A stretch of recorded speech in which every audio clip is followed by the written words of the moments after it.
យើងកំពុងតែធ្វើដំណើរឡើងតាមផ្លូវនេះបងប្អូនធ្វើដំណើររបស់គ្នាទៅទឹកធ្លាក់មួយជាន់ទៀត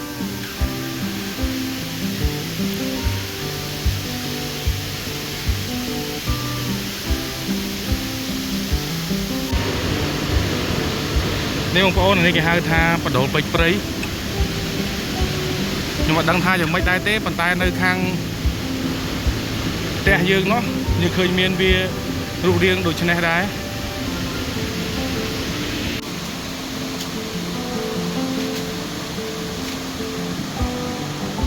អានេះយើងថតពីលើទៅ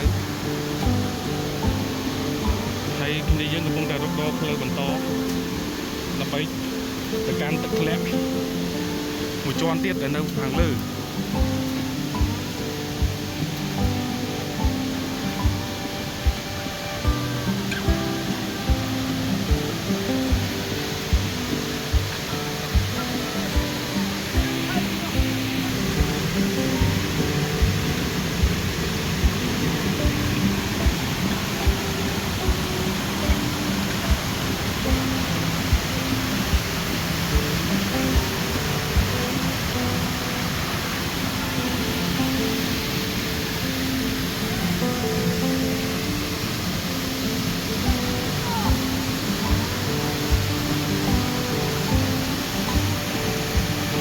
ឥឡូវពួកយើងទាំងអស់គ្នាបានមកដល់ទឹកធ្លាក់មួយជាន់ទៀតហើយពួកយើងកំពុងតែធ្វើដំណើរឡើងទៅខាងលើបន្តទៀតគឺនៅខាងលើនោះបងប្អូន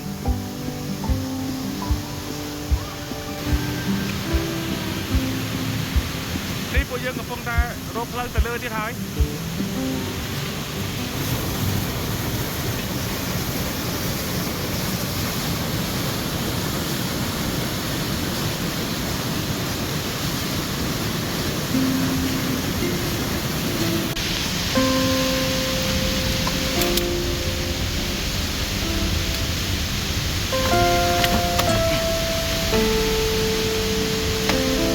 យើងត្រូវឡើងតាមដើមអាស័យនេះ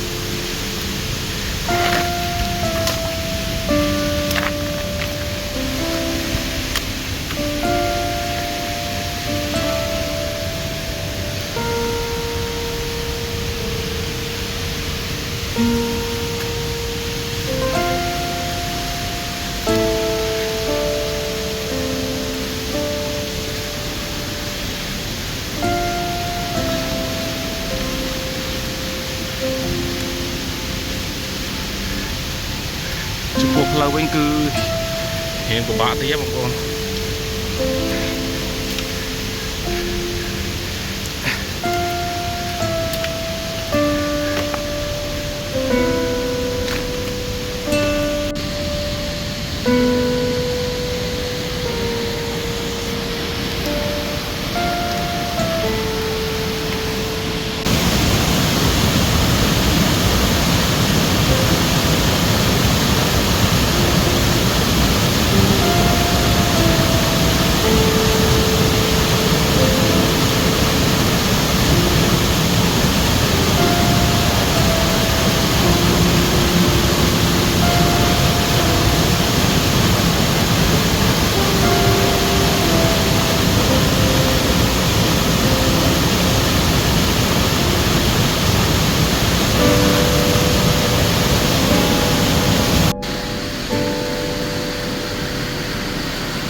dương mà đo không còn bàn tay bóng pro tay chuột trong màu nó còn tay đo muốn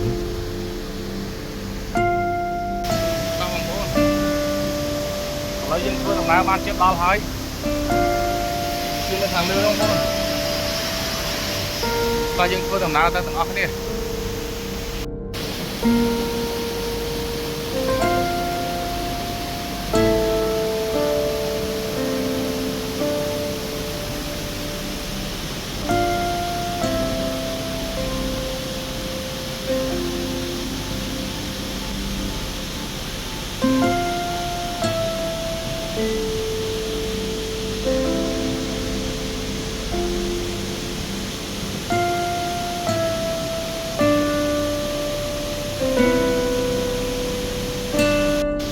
ហើយទៀតសោតកន្លែងបងប្អូនគឺយើងមកដល់ភ្លាមគឺខ្លាចអារម្មណ៍ភ្លាមដោយសារកន្លែងនេះយើងអត់ដែលបានមកទេហើយជាលើកទី1របស់ខ្ញុំហើយដែលបានមកទីនេះគឺមានអារម្មណ៍ថាស្រឡះខួរត្រជាក់ខួរក្បាលហើយភ្លឺភ្នែកត្រជាក់ភ្នែកតែម្ដងបងប្អូនយើងមកដល់ទីនេះភ្លាមគឺមានអារម្មណ៍ថារងាតែម្ដងដោយសារនៅតំបន់នេះទៅទឹកភ្លៀងហើយដូច្នេះគឺត្រជាក់ហើយចុះអាប់ហើយនិយាយចំទៅគឺខាងសួរក្រោមមេឃទេបងប្អូន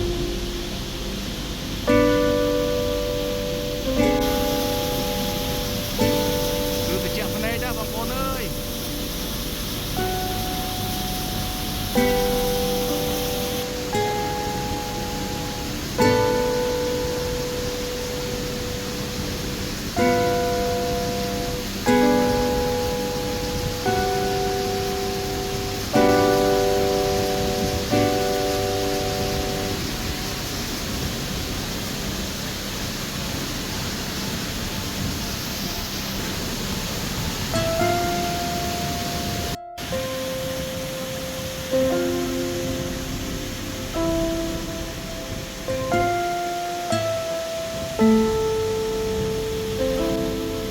ហើយកន្លែងនេះខ្ញុំធ្លាប់តែមើលពីចម្ងាយពីភូមិមកបងប្អូនគឺវាឃើញតែទឹកធ្លាក់សពីចម្ងាយពីទូទេប៉ុន្តែឥឡូវខ្ញុំបានមកដល់បានដឹងថាវាធំក៏ប៉ុណ្ណឹងគឺធំណាស់បងប្អូនហើយខ្ញុំសប្បាយចិត្តមែនទែនជាចុងក្រោយសូមអរគុណបងប្អូនដែលបានមើលវីដេអូរបស់ខ្ញុំតាំងពីដើមរហូតដល់ចប់និងបងប្អូនកុំភ្លេច